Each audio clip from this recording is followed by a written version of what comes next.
Parashat Balak, 11th of July, 2025.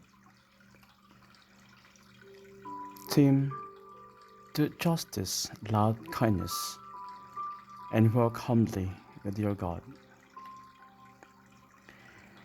The Prophet Micah sets the tone for this parashah with his poignant plea: O my people, what I have done to you, in what have I wearied you? Answer me, for I brought you out from the land of Egypt and redeemed you from the house of slavery. And now, what does the Lord require of you but to do justice, to love kindness, and to walk humbly with your God? As the parashah opens, the Israelites are in the plains of Moab, across the Jordan from Jericho. Balak, the king of Moab, aware of what the Israelites had done to the Amorites, is overcome with fear. He looks to the land of his kinsfolk and summons Balaam, a seer of Pethor on the Euphrates, to come and curse the Israelites. Balak is quite confident that he will then be able to defeat the Israelites and drive them out. However, God intervenes 3 times.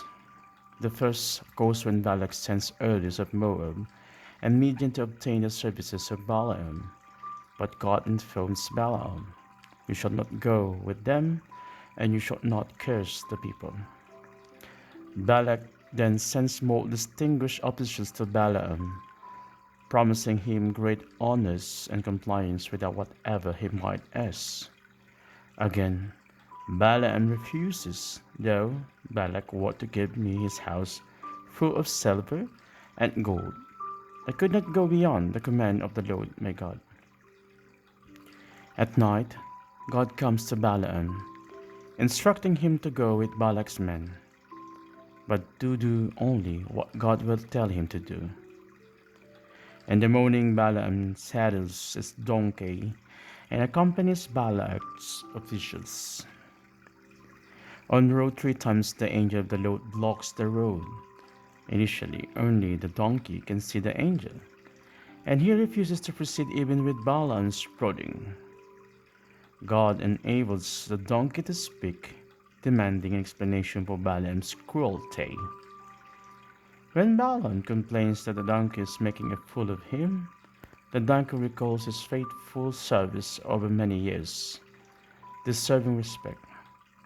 Balaam finally sees the angel with sword drawn, berating him for his treatment of the donkey, and Balaam apologizes.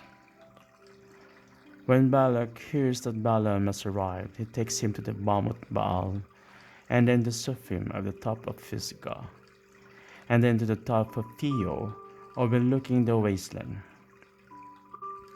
At each of those places they have a view of the Israelites. Altars are constructed, sacrifices are offered, and an oracle is declared by Balaam. When Balak, who anticipated curses on Israel from Balaam, hears the blessing of Balaam, he reacts in anger and dismisses Balaam, but not before Balaam utters 2 additional oracles, prophesying, "A star shall come out of Jacob, and a scepter shall rise out of Israel," and announcing the Amalek will perish. The parashah closes tragically at Shittim in the plains of Moab. Some Israelites held intercourse with Moabite women and participated in sacrifices to Moabite gods. A plague issued.